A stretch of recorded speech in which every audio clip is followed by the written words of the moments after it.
Welcome to this tutorial. Today we'll explore the CSS position property and how it controls element placement in a web page.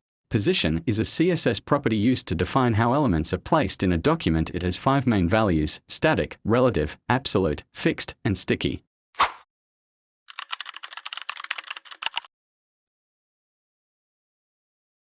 This is default positioning. Elements are arranged in the normal document flow. The fixed property keeps element in place relative to the viewport, even when scrolling.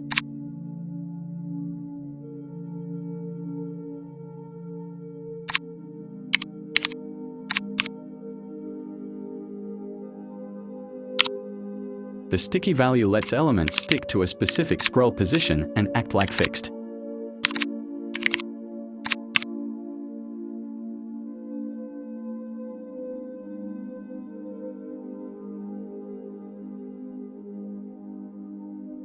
Using relative, you can adjust the element's position relative to its original spot.